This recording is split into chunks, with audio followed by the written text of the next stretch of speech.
Welcome into the latest edition of our Cubs REKAP Podcast, a presentation of our REKAP YouTube channel and available audio only everywhere you get your favorite podcast with my guy, Gordon Wittenmeyer, my partner. I'm David Kaplan. Gordon, we got a lot to get into. We'll start with the big story in Cubs world. Hector Neris, see you later. DFA'd, cleared waivers, signed with the Houston Astros today, his former club. But had a wildly disappointing season with the Cubs. It gets them off the hook for a $9 million option that could have vested if they kept running him out there. Yeah, the only thing we know for sure on this, right, is that now he's going to pitch his ass off for the Astros and look really good for them. No doubt. Because that's what he's done, right? But no, I don't think anybody's surprised. I mean, in the moment, it was kind of a surprising move. Holy crap, they released Hector Neris. But he gets to go to his old club, and they get off the hook. Now, again, it's the Cubs.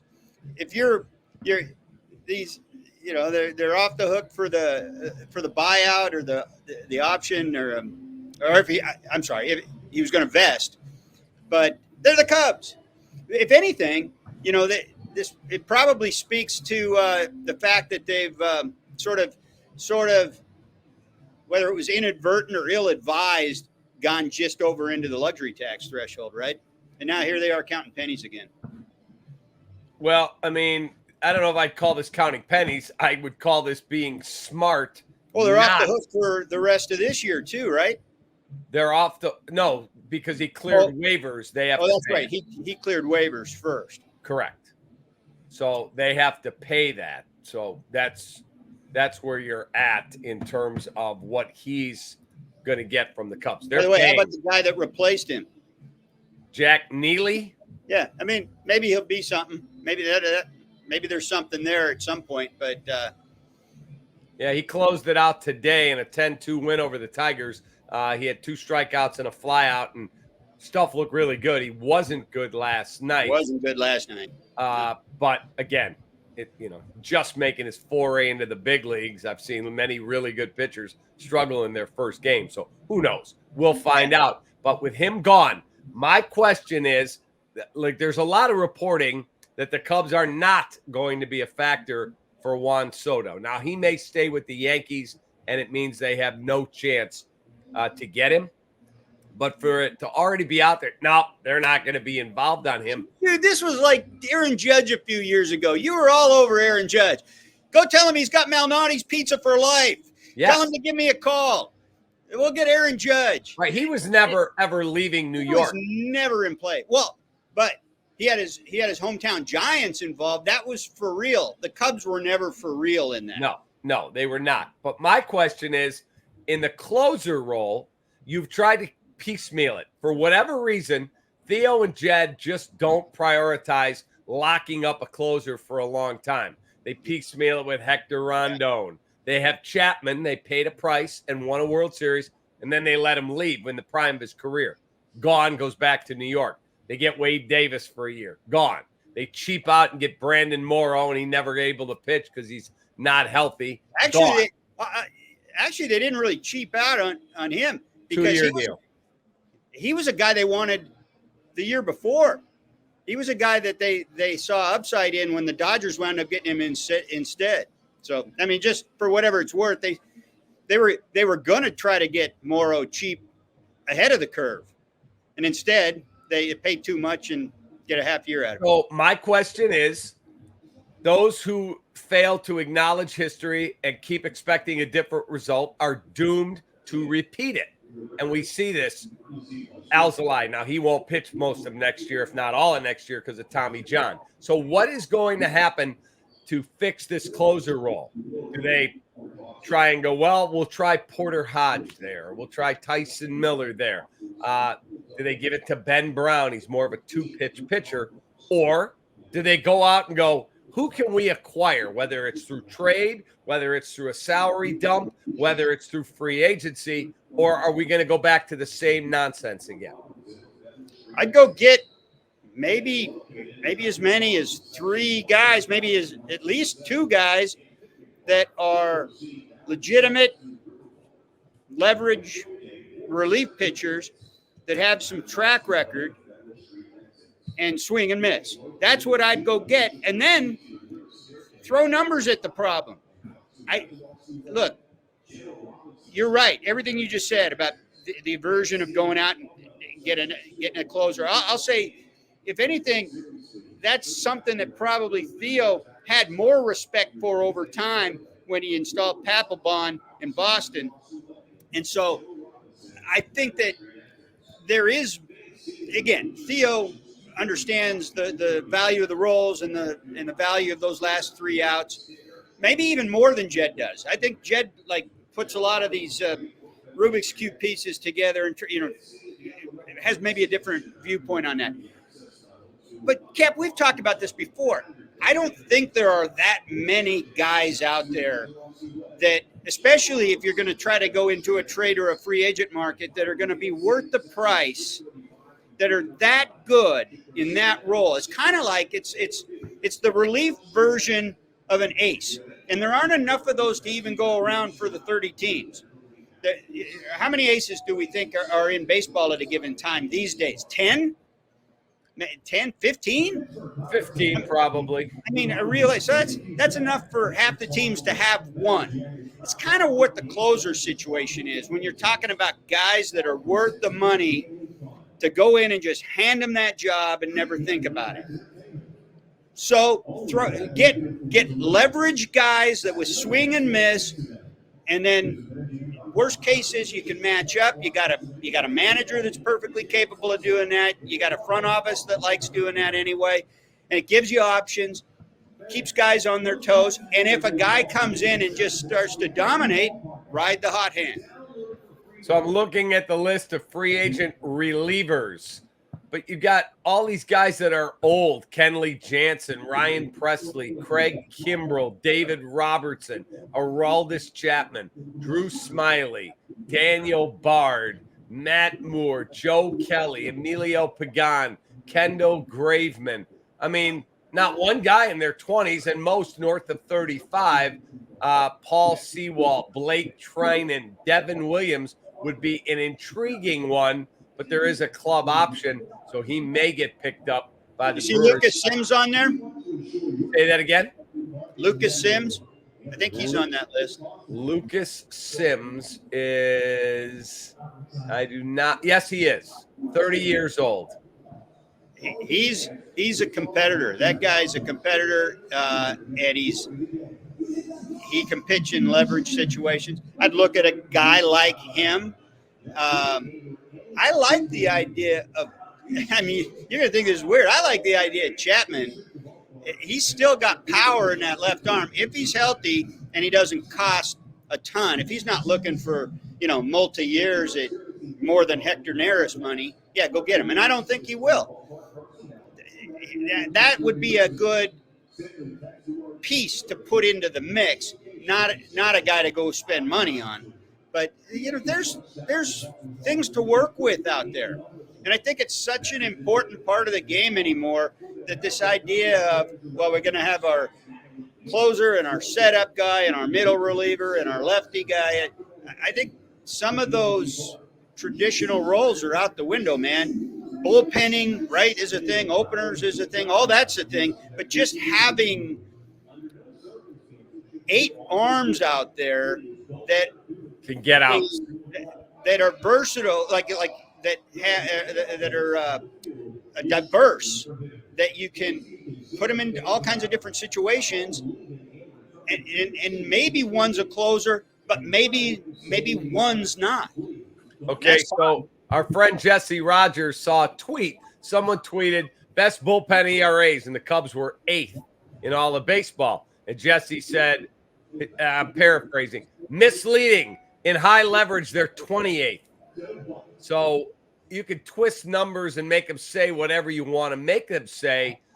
They have got to, whether it's Ben Brown or this kid that they ran out, Porter Hodge, like they've got some guys that have pitched reasonably well this year. Yeah. So we'll see what they do. The top 10 free agents plus a bonus one from MLB.com this week, the Cubs are listed on one guy, Max Fried, to come in and be in their rotation. Really? Yeah, everyone else, whether it's Santander or Soto or Snell, they're not listed on any of them, and they're not listed on Roki Sasaki, the Japanese player that's going to come over as well. So the Cubs are listed on just one, Max Fried. Yeah, and I'm not sure if you like your top 4 coming out of the season, you might be fine. Certainly good enough to maybe not go after more than depth. Gordon, it's the most boring Cubs team I've ever watched, and I watched every pitch of every game. Hey, I am with you. You know, you and I have talked about this about a month ago. I was in Tampa, and I sat down with Lou Piniella, went over to his house, talked to him for a couple hours. I did a story. I'm going to do something for your guys' site, too, on some because we talked about some Cubs stuff that I didn't write about. But he asked how things were going in Chicago, and I said, man, it's not the same since you left. It's not the same since you and Ozzie left. Because I think at the time it was coming up on Cubs Sox. I said, man, it is a totally different game. It is boring. Baseball is boring in Chicago right now. You need to go back. Yeah, it's unfortunate. There's not one player short of, like, I wasn't able to go today on Thursday, but Justin Steele, you know I'm a huge fan of. Yeah. Justin Steele pitched his tail off. He's fun to go watch. Beyond that, there is not one player, maybe Imanaga, I'll give him that. There's not one position player I go, I got to watch that dude play. You know what's interesting? I'm in Pittsburgh right now, and as we tape this, I flew in for the start of the series on Thursday. As I'm coming in from the airport, the cab driver's a huge sports fan, so we start talking about the Pirates, and he's bitching and moaning about the Pirates. Except for Paul Skeens, right? Right. Paul Skeens was, as we tape this, he hasn't pitched yet, but he's pitching that Thursday night game. He was telling me about how attendance goes up whenever he pitches. People have plugged into that. You know, Pittsburgh's a pretty sophisticated sports market. They are. They know. But I started thinking about that. Back in the day, I covered Randy Johnson, and when he was with the Mariners, attendance was 15,000 higher every time he pitched because those guys existed, right? Yep. He'd be a candidate to pitch a no-hitter on any given night, a complete game. Certainly 7 dominant innings would be the least you would expect out of him on any given night. Now that's a gem. Now that's the equivalent of what a no-hitter used to be, 7 strong innings. Right. And so the nature of starting pitching is so much different that probables almost don't matter anymore, right? The probables don't get people fired up. But there's a few guys, and Paul Skeens is one. I started thinking about that. How many others are out there that can drive attendance on that every 5th day in a way that other pitchers can? Like in a way Pryor and Wood did. Exactly. Pryor and Wood are perfect example. I'll tell you what, I mean, there were times, there was a period of time when Carlos Zambrano was must watch. Yeah. And so who else is out there? As much as I'm with you on Steele. I think in today's game, this guy, you love him. He gives you a chance to win a playoff game. This is a great guy to have at the front of your rotation. But is he going to drive attendance, especially obviously in a place like Chicago, which is already going to be high attendance every day anyway? But is he a guy like – I don't think he's a guy like that. Who else? How many are even out there, Cap? There are not many out there. Also today, before you and I started taping, the Dodgers announced they have DFA'd Jason Heyward. I was going to ask you about that. To make room for Chris Taylor off the injured list. So Heyward has to be signed by a team by the 31st of August to be eligible to play in the playoffs. He had a 797 OPS in 2023. This year for $9 million, he was not very good. But when you look back, you were with me on November 2nd, 2016, when he earned his $184 million in my book. He did in your book, I know. Yeah. He gave the speech, man. A lot of people. So how do we look back on Jason Heyward now that he has been released? Well, you look back on him with great respect, right? Because that was the thing about him. Like, you say whatever you want about on the field. He didn't perform. He didn't hit well enough for that contract, on and on. He won a couple of Gold Gloves for him. Yeah, you should do that showing up if you're Jason Heyward and you're healthy. But the guy answered the bell every day. The guy stood up and took accountability every day. Everybody in that clubhouse. I don't know anybody who's ever been his teammate on any of the teams that I've talked to, players who have been his teammate on, say a bad word about him. They love him. He is universally respected. Beyond being well-liked, universally respected. That brings up this question, Cap. If he clears, he's out there, he'll clear waivers. Do you go pick him up and bring him in if you can afford a roster spot just to kind of bring him back in the organization and maybe transition him back into some kind of role that looking forward helps? Now, you don't have to do it that way, but that's not a bad way to integrate him back in to sort of the culture of your team after he's been away for a year or two. I mean, would you look, do that? You can't expect to get anything out of him as a player. If he wants to retire at the end of the year, I would love him in my organization. But giving him a roster spot? No. What about his value in the clubhouse? Enough. I got value in the clubhouse. My team is boring, vanilla, and it's not good enough. That's what I'm saying. And at times, I cover a team, the Reds, kind of similar. There are times when you just wonder, guys are playing hard, guys are trying, they're professionals, but there's times when you wonder, just how willing are they to fight?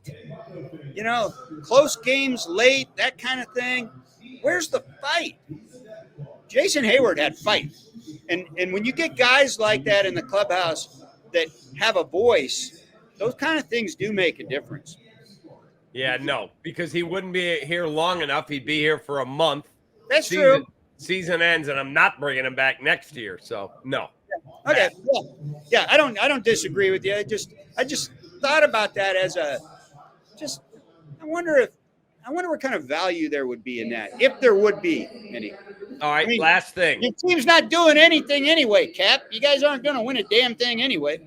Well, they've got 12 games left against teams that are under 500. So they're at Miami this weekend for 3. In a row, yes. Then they got at Pittsburgh, and then at Washington, then at Pittsburgh, I believe. Yeah, and then they got the Yankees and Dodgers right after that. No, they get the Pirates back in Chicago again. Miami, Pittsburgh, Washington, Pittsburgh, and then you get the Yankees and the Dodgers. Correct. My question to you is, how many of that remaining 12 against the lower level teams do they have to win to feel like they got a shot? 10. 10 of 12? Yeah. And I said 9. Yeah. Right now, as you and I are taping this, the Chicago National League Ball Club is tied 2 games with, under 500. Yeah, they're 63 and 65. They've got the Cardinals 63 and 64 ahead of them. The Giants 65 and 64 ahead of them. And the Mets 66 and 61 are 1.5 behind the Braves, who've been sinking. And they don't have the tiebreaker against any of those. They don't. So they don't have to just catch them. They got to pass them. That's all correct. of them. That's correct. So that's why you got to win. I mean, doing pretty well ain't good enough. Like, they take a series against Blue Jays, fine. Blue Jays stink. Take a series against the Tigers, fine. Tigers stink. You need to sweep one of those. Yes, you absolutely do. That's what's not happening. Yeah, that hole is too deep, Cap. Out of that 12, gotta go 10 and 2. Let's go. Gotta go 10 and 2. All right, let's go to Miami and get it done. Stay out of the bars, stay out of the clubs. Let's go. And by the way, if you face Paul Skeens once in each of those 2 Pirates series, there's your 2 losses right there. You got to go 10-0, the rest of them. Why? We battered him around in his major league debut. Well, I didn't catch that. What's that? We battered him around in his major league debut. I think they scored. Yeah, that's the one. That's the one-off. That's the mulligan. Still alive, Gordon. Here we go. Let's go. Oh, jeez. Get on a big run. Big run coming now. Hey, man, go off to your game. Next on Monday, we will be recording a podcast with Kyle Hendricks. I can't wait to talk to him. He'll be in this same city right here. Look forward to it. I'll talk to you on Monday. Have a great day. Sounds great. You too. There he is. GWMLB on Twitter. I'm at the Capman. For Gordon, for our great crew, I'm David Kaplan. That is another edition of the Cubs Recap Podcast, presentation of our Recap YouTube channel, and available audio only everywhere you get your favorite podcasts. See you later. Take that.